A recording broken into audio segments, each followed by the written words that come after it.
নমস্কার বন্ধুরা, কাকলির রান্নাঘর উইথ ভিলেজ ফুডে সবাইকে স্বাগত জানিয়ে আজকে আমি আপনাদের সাথে শেয়ার করব পাকা আমের পুডিং। পুডিং নামটার সাথে আমরা কিন্তু প্রত্যেকেই পরিচিত এবং বাড়িতে কম বেশি অন্যান্য পুডিং আমরা কিন্তু বেশ বানিয়েও খেয়েছি। তবে আজকের আমি সিজনের পাকা আম দিয়ে এই পুডিংটা বানাবো, তাও আবার এরকম গরমের দিনে। তো বন্ধুরা, সত্যি কথা বলছি, এই পুডিংটা যে একবার খাবে সে বারবার বাড়িতে বানিয়ে খাবে। খেতে এতটাই ভালো লাগে আর বানিয়ে নেওয়া ভীষণই সহজ।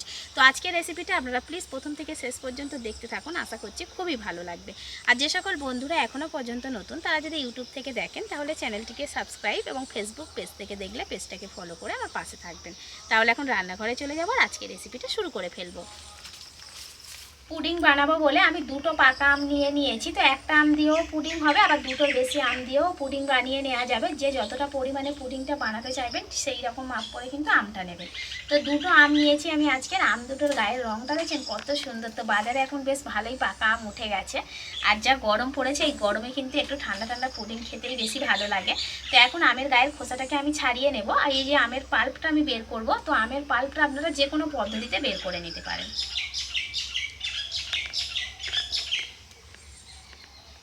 খোসা না ছাড়িয়ে শুধুমাত্র আমটাকে কেটে নিয়ে তারপর আপনারা গ্রেটারের সাহায্যে গ্রেট করে নিতে পারেন। মিক্সিতে দিয়েও মানে এই যে আমের পাল্পটা এটা বের করে নিতে পারেন। এমনকি আপনারা ছাঁকনিতে ছেঁকে নিতে পারেন। যে যার কাছে যেমন সুবিধা হবে ঠিক সেই মতো করে আপনারা আমের পাল্পটা বের করে নেবেন।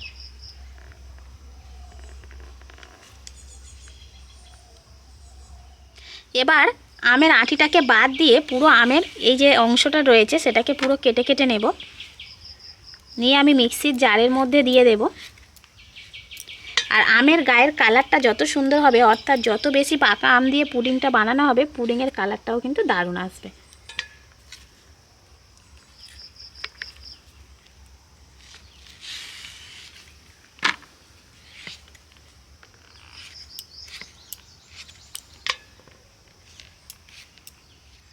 পুরো আমটা আমি কেটে নিয়েছি। এবার কিন্তু এই আমটাকে আমি পেস্ট করে নেব মিক্সিতে। তবে এখানে একটুও জল দেব না, জল ছাড়াই এই পাকা আমটাকে পেস্ট করে নেব।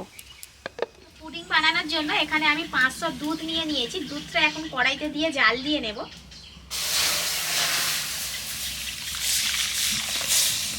দুটো আমের জন্য 500 দুধই ঠিক রয়েছে। তো দুধটাকে প্রথমে জাল দিয়ে নিতে হবে ভালো করে।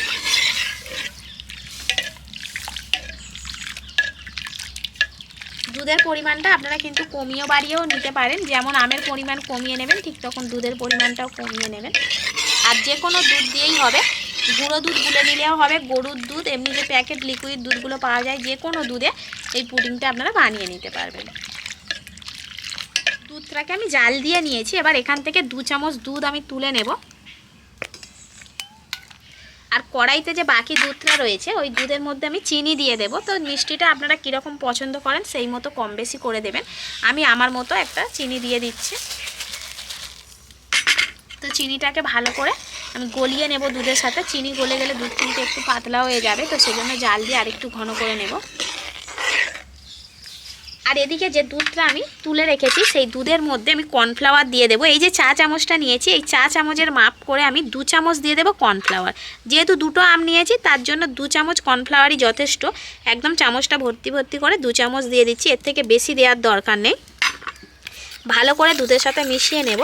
কড়াইতে সরাসরি যদি কর্নফ্লাওয়ারটা দেওয়া যায় সেক্ষেত্রে কিন্তু দুধের মধ্যে এই কর্নফ্লাওয়ারটা ভালোভাবে গুলবে না, সেজন্য এরকম আলাদাভাবে বাটিতে ভালো করে গুলে নিতে হবে। এবার এই দুধের মধ্যে আমি কর্নফ্লাওয়ার মেশানো দুধটাকে দিয়ে দেব।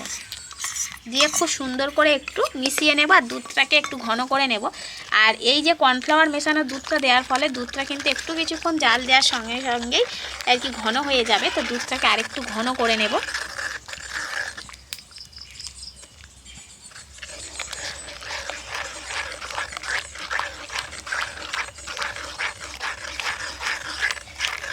দুধের মিশ্রণটা কিন্তু অনেকটাই ঘন হয়ে এসেছে, এই দেখুন। তো এবার আমি কড়াটাকে নিচে নামিয়ে নেব।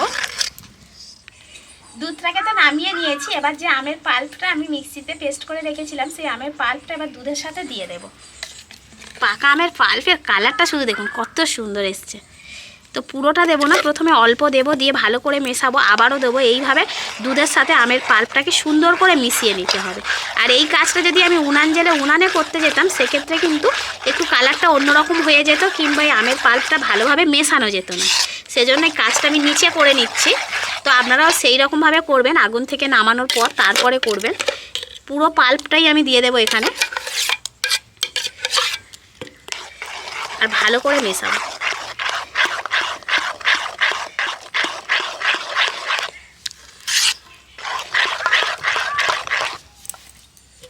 আর এটা কিন্তু গরম থাকতে থাকতে, অর্থাৎ দুধের মিশ্রণটা যখন গরম থাকবে ঠিক তখন মিশিয়ে নেবেন, কারণ যত ঠান্ডা হবে পুডিংটা জমতে শুরু হয়ে যাবে। মিশিয়ে নেওয়ার পর উনান জেলে আবারও কড়াটা একটু উনানে বসিয়ে দেব, কারণ এই মিশ্রণটা গরম গরম অবস্থাতে দিতে হবে। আর আমটা মেশানোর পরে কিন্তু মিশ্রণটা আরেকটু পাতলা হয়ে গেছে, সেজন্য এইভাবে গরম করে নিলে কি হবে, মিশ্রণটা ঘনও হয়ে যাবে আর গরম হয়ে যাবে। গরম গরম অবস্থাতে দিলে কিন্তু পুডিংটা খুব সুন্দরভাবে জমবে। পুডিংয়ে আমি কোনো রকম আগার আগারা জিলেটিন ব্যবহার করব না, সেজন্যই কিন্তু আমি কর্নফ্লাওয়ারটা দিয়েছি। আপনারা শুধুমাত্র কর্নফ্লাওয়ার দিয়েই কিন্তু পুডিংটা বানিয়ে নেবেন।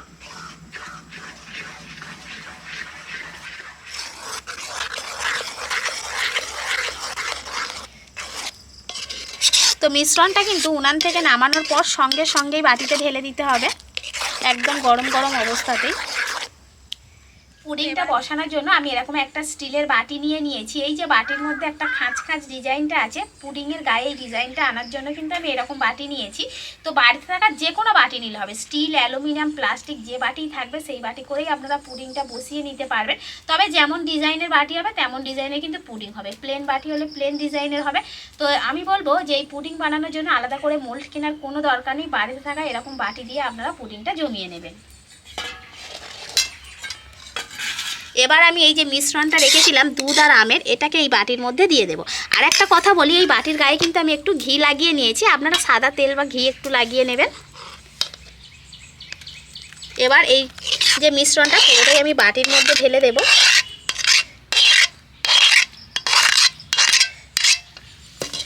এবার বাটিটাকে একটু সমান করে বসিয়ে রাখবো।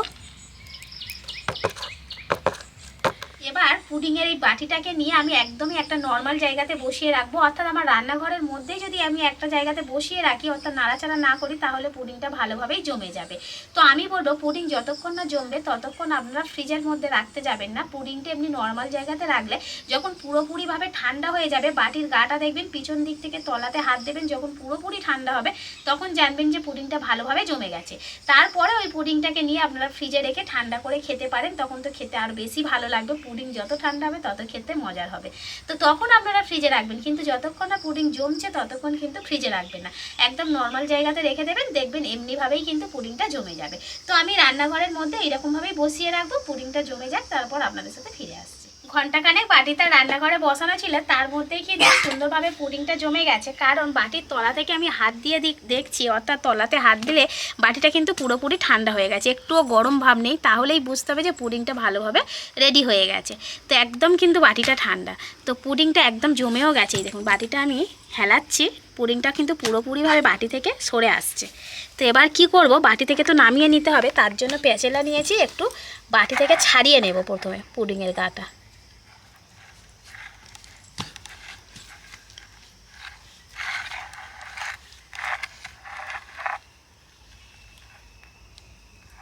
এবার আমি একটা প্লেট নিয়েছি, প্লেটটাকে বাটির মুখে এইভাবে বসিয়ে দেব, দিয়ে বাটিটাকে ঠিক এইভাবে উল্টে দেব, দেওয়ার ফলে পুডিংটা কিন্তু বেরিয়ে আসবে। বাটিটাকে এবার তুলে নিচ্ছি, দেখুন কত সহজে উঠে এলো পুডিংটা, বাটির গায়ে একটুও লেগেও নেই, আর ডিজাইনটা কত সুন্দর এসছে দেখুন, একদম বাটির গায়ে ডিজাইনটা পুরো উঠে এসছে, কত সুন্দর হয়েছে দেখুন, আর পুডিংয়ের কালারটাও দুর্দান্ত হয়েছে। পুডিংটাকে এবার আমি কেটেও দেখাবো কতটা পারফেক্ট হয়েছে, দেখুন পারফেক্ট হয়েছে বলেই কিন্তু এত সুন্দরভাবে কাটা যাচ্ছে। পাকা আমের পুডিংটা কত সুন্দর হয়েছে দেখুন, পুডিংটা কতটা পারফেক্ট হয়েছে দেখুন।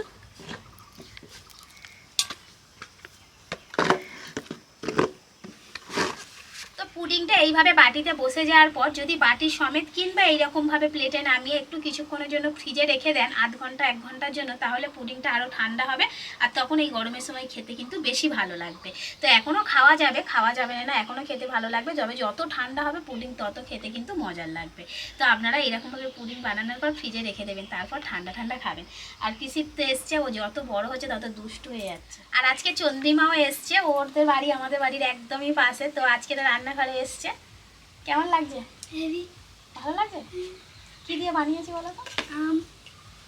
পাকা আম দিয়ে, মানে পাকা আমের ফ্লেভারে যে এই পুডিংটা বানানো, যে কেউ খাবে সেইভাবে পাকা আম দিয়ে। তো আর কি দেয়া হয়েছে না দিয়েছে কিছুই বুঝতে পারবে না।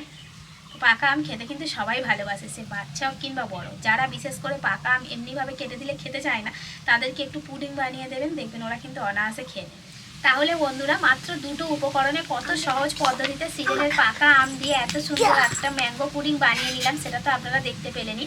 তো অবশ্যই করে বাড়িতে এইরকম পদ্ধতিতে পাকা আমের সিজনে আপনারা ম্যাঙ্গো পুডিং বাড়িতে বানান এবং বাড়ির সবাই মিলে খান, দেখবেন ভীষণ খুশি হবে সবাই। তাছাড়া একদিন বানিয়ে কিন্তু অল্প অল্প করে খেয়ে আবার রেখেও দিতে পারবেন ফ্রিজে, তো বেশ কয়েকদিন ভালোও থাকবে। তো এইভাবে কিন্তু একদিন বানিয়ে আপনারা অনেকদিন ধরে খেতে পারবেন। তো আপনারা অবশ্যই করে এই পুডিংটা তো বানাবেন। আর আমার আজকের এই ম্যাঙ্গো পুডিংয়ের রেসিপিটা আপনাদের কেমন লাগলো সেটা অবশ্যই কমেন্ট করে জানাবেন। আর ভালো লাগলে লাইক, কমেন্ট, শেয়ার, সাবস্ক্রাইব এবং ফলো করে আমার পাশে থাকবেন। আর আমার নিত্য নতুন রেসিপিগুলো এইভাবেই দেখতে থাকবেন। তাহলে আজকের মতো এখানেই শেষ করছি। সবাই ভালো থাকবেন, সুস্থ থাকবেন, দেখা হবে পরের রেসিপিতে।